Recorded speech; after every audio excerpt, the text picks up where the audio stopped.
apakah jari telunjuk digerak-gerakan saat tahiyat, ya, ataukah diam saja, dan sampai mana batas bacaan tahiyat tahiyat awal?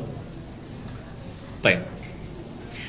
Beliau menyampaikan adalah Nabi SAW ketika memulai salat, ya, beliau menerangkan dengan panjang, mulai dari bertakbir, ya, sampai dengan duduk di akhirnya. Ya. Saya akan percepat saja sampai duduk di akhir.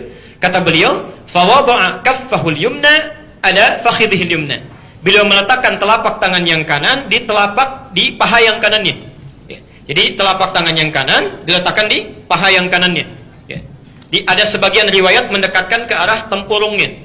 Jadi ada yang dekat ke tempurung, ada yang di pahanya. Itu dua-duanya sahih riwayatnya. Ya. Kemudian perhatikan, melipat tangannya yang jempol ibham bertemu dengan yang wusta, yang tengah, gini. Jelas ya? Jadi meletakkan telapak tangan di pahanya, kemudian yang jempol dilingkarkan bertemu dengan yang tengah, yang wusta, gini. Jelas ya? Bukan yang jari kelingking. Ya. Kalau yang ini apa? Manis. Kalau yang asam yang mana? Apa disebut manis ya? Nah, ini kelingking, ini manis, ini tengah, yang ini telunjuk, ini jempol. Jadi jempol bertemu dengan yang tengah sini.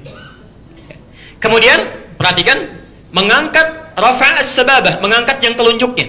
Ya, mengangkat begini telunjuknya. Tsumma yad'u biha, ketika diangkat ini beliau berdoa. Beliau berdoa. Ini hadis pertama yang menyampaikan riwayat mengangkat tanpa menggerak-gerakannya. Ya, enggak pakai cuma ngangkat aja, ngangkat, tidak digerak-gerakan. Pelan-pelan. Anda bisa temukan itu di hadis Muslim, hadis 913 tadi, dan At-Tirmidzi hadis 296. Ya. Hadisnya dari Ibnu Umar. Ya. Jadi mengangkat telunjuk tanpa menggerak-gerakannya, cuma diangkat begini, kemudian tanpa digerak-gerakan. Pelan-pelan, saya selesaikan dulu ini ya, supaya nanti tidak bertanya lagi. Menyikapi hadis ini, hadisnya sahih. Ya, hadisnya sahih. Menyikapi hadis ini, ulama kemudian berbeda pendapat dalam prakteknya. Berbeda pendapat dalam prakteknya. Imam Malik, beliau berpandangan, karena hadisnya mengatakan mengangkat telunjuknya saat tahiyat, meletakkan tangannya di pahanya, mengangkat kemudian jari yang telunjuknya, melipat jempol dengan jari tengahnya begini, diangkat, yad'u biha, kemudian beliau berdoa. Maka Imam Malik menyimpulkan mengangkat telunjuk saat tahiyat ini dimulai dari awal bacaan tahiyatnya. Ya. Jadi ketika Anda mengatakan at-tahiyatu lillah, ya, atau at-tahiyatul mubarakatus salawatut thayyibat, itu ada. Yang satu dari Abdullah bin Mas'ud, satu dari Abdullah bin Umar. Jadi ketika Anda mengatakan at-tahiyatu lillah, telunjuk diangkat begini. Ya. Jelas sampai sini? Ya, saya belum bicara kapan diturunkan ya, baru diangkat dulu saja. Nah. Kemudian kata Imam Abu Hanifah, karena petunjuk isyarat ini ketika diangkat jari telunjuk satu jari saja menunjuk pada kalimat tauhid, dan kebiasaan orang-orang Arab ini, Imam Abu Hanifah ini, beliau dalam penalaran itu sangat cerdas sekali. Sangat cerdas. Beliau punya keunggulan kalau membaca sesuatu itu bukan bersandar hanya pada dalil, tapi menafsirkan dalil pun lewat kaidah-kaidah bahasa, kultur dan logika. Itu Abu Hanifah, ya, Abu Hanifah. Nah, kata Imam Abu Hanifah, isyarat telunjuk saat diangkat ini sebagai isyarat penegasan akan keesaan Allah. Karena kebiasaan orang Arab kalau disebutkan Allah, Allah, Allah, itu suka mengangkat tangannya begini. Allah, Allah, Allah, mengangkat tangannya, terutama dalam syahadat. Ya, dalam syahadat. Karena itulah kata Abu Hanifah, ketika telunjuk ini diangkat, itu bukan dari awal pertamanya, tapi ketika mengucapkan asyhadu an la ilaha, diangkat begini. Ya. Dan ketika kalimat illallah sudah selesai, ditutup lagi. Selesai. Karena faidah mengangkat telunjuk ini hanya untuk mengikrarkan bahwa tiada Tuhan selain Allah. Lalu ditutup. Ya, pelan-pelan. Imam Ahmad bin Hanbal berpendapat.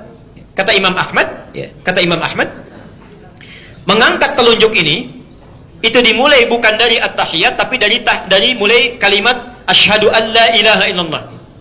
Saya ulang, bukan dari kalimat pertama begitu selesai kita bangkit dari sujud at-tahiyat tahiyatu lillah. Ini belum diangkat, kata Imam Ahmad.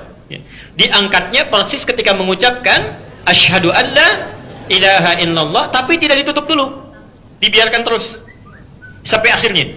Kalau tahiyat yang pertama dibaca sampai dengan fil alamina innaka hamidum majid, kalau tahiyat yang terakhir dibaca tuntas sampai dengan salam. Jadi begitu assalamualaikum baru ditutup, kata Imam Ahmad. Ya. Apa pandangan beliau? Ini bagus pandangannya, memadukan dalil-dalil yang ada.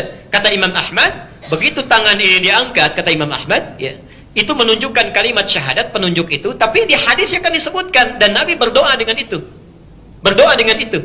Jadi ketika diangkat, Nabi berdoa. Sedangkan lafaz doa itu dimulai setelah syahadat, bukan sebelum syahadat. Ya. Makanya ketika Anda berdoa, itu kan adabnya membaca salawat pada Nabi, kemudian berdoa kan? Maka orang-orang yang berdoa dalam tahiyatnya, bukankah dimulai setelah membacakan syahadat? Asyhadu an la ilaha illallah wa asyhadu anna Muhammadar Rasulullah. Kemudian setelah itu apa? Allahumma salli ala Muhammad wa ala ali Muhammad kama sallaita ala wa ala ali fil alamin innaka. Itu kan doa.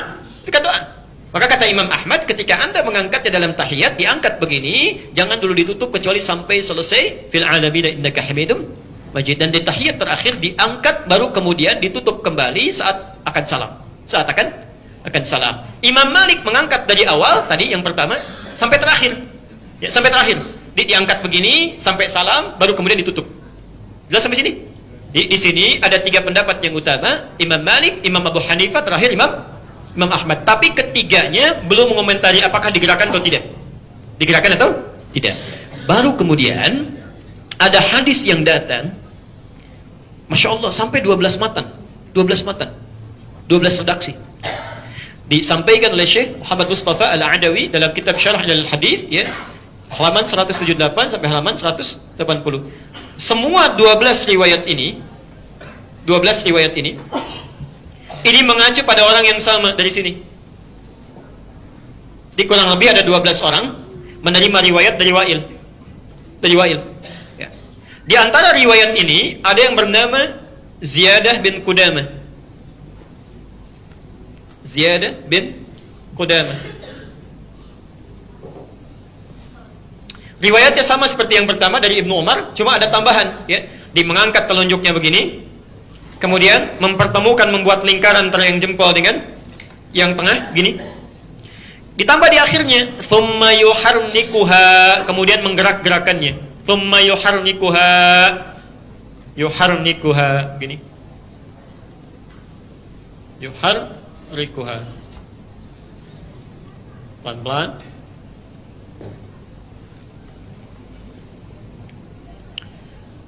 Jadi caranya sama dengan yang pertama, bisa diangkat di awal, diangkat di tengah-tengah, ditutup kembali, ya, atau diangkat tanpa ditutup sama sekali sampai akhir. Tapi yang ini, hadis kedua, itu ketika diangkat sambil menggerak-gerakkan. Jelas sampai sini? Pelan-pelan. Tsumma yuharrikuha, diangkat sambil menggerak-gerakkan. Jadi, saya mau simpulkan dulu dengan pelan-pelan. Kalau ada orang mengangkat begini tanpa menggerakkan pun, karena hadisnya juga ada, kuat riwayatnya, maka itu sah. Tidak ada masalah. Kalaupun ada yang mengangkat kemudian menggerak-gerakkan, menafsirkan di hadis ini, itu pun sah. Tidak ada masalah. Jadi tidak perlu dipertentangkan. Jelas sampai sini? Jadi jangan misalnya usil, ya. Wah, misalnya ada yang angkat gak menggerak-gerakkan. Itu kurang soleh itu, ya kan?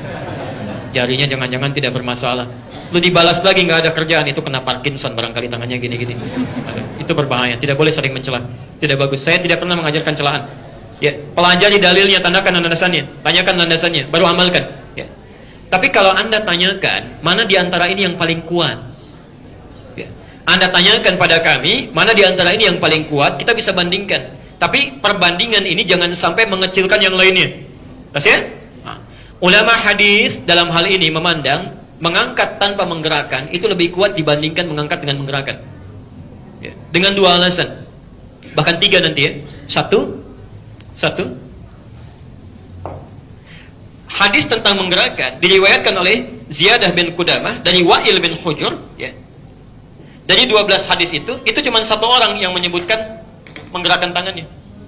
Sementara 11 orang lain yang meriwayatkan hadis yang sama itu mengatakan tidak ada tambahan di hadis itu menggunakan kata yuharrikuha. Tidak ada tambahan menggerak-gerakkan. Ada 12 orang meriwayatkan dari orang yang sama, 11 orang mengatakan enggak ada tambahan menggerak-gerakkan. Yang 1 mengatakan digerak-gerakkan. Ya. Jadi kalau 11 berbanding dengan 1, kira-kira yang lebih kuat yang mana? Maka dari itu kata para ulama, jika ada 1 riwayat bertentangan dengan banyak yang thiqah, maka yang ini ditinggalkan. Ditinggalkan itu maksudnya dianggap lemah dibanding dengan yang ini. Ya. Saya, kalau ada 4 pendapat, saya sebut 4. Kalau ada 3, saya sebut 3. Masalah mengangkat, ada 4 pendapat. 3 ditekuk, 1 turun ke bawah. Syafi'i diangkat pada lafaz Allah. At-tahiyatul mubarakatus salawatut thayyibatu lillah. Assalamu alayka ayuhan nabiy wa rahmatullahi wabarakatuh. Assalamu alayna wa ala ibadillah salihin. Asyhadu an la ilaha illallah. Itu Syafi'i, sekali angkat. Kalau Hanafi angkat sekali, turun sekali. Asyhadu an la ilaha illallah. Hanafi. Kalau Hambali angkat setiap lafaz Allah. At-tahiyatul mubarakatuh salawatut thayyibatu lillah. Assalamu alayka ayuhan nabiy wa rahmatullah. Assalamu alayna wa ala ibadillah. Asyhadu an la ilaha illallah. Kalau Maliki dari awal sampai akhir bergerak.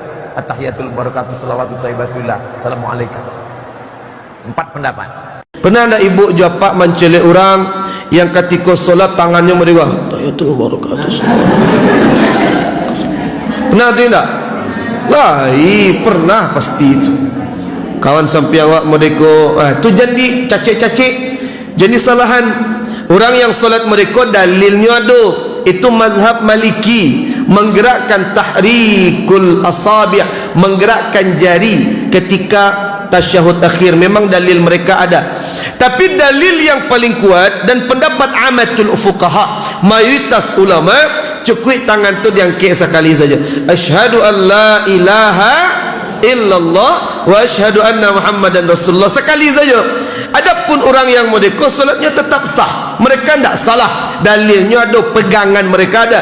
Cuma dalil yang paling kuat menurut jumhur ulama, sekali saja diangkat. Kadang yang penting cik bapak ibu, selagi tangan orang tu goyang-goyang, indak di pahwawa abian salah bapak ibu. Kau di pahwanya seorang biasalah. Yang kedua, kadang awak dan salah bapak ibu, orang lepas salahan. Awak dan salah. Orang di samping awak mereka, orang di samping awak. Awak dan liya matun celelu mereka. Awak dan salah, orang lepas salahan.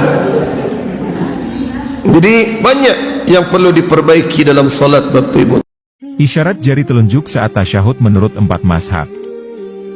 Menurut mazhab Hanafi, bahwa isyarat telunjuk pada tasyahud diangkat ketika mengucapkan lafaz la pada kalimat asyhadu alla ilaha illallah, dan diturunkan kembali pada lafaz illallah. Dan setelah itu, jari tidak digerak-gerakkan hingga akhir salam. Menurut mazhab Maliki, bahwa isyarat telunjuk pada tasyahud diangkat sejak awal tasyahud hingga akhir dan digerakkan ke kanan dan ke kiri. Menurut mazhab Syafi'i, bahwa isyarat telunjuk pada tasyahud diangkat ketika mengucapkan lafaz illallah pada kalimat asyhadu alla ilaha illallah sampai akhir salam, dan jari telunjuk tidak digerak-gerakkan hingga akhir salam. Menurut mazhab Hambali, bahwa isyarat telunjuk pada tasyahud diangkat sejak awal tasyahud hingga akhir dan digerakkan ketika ada lafaz Allah saja.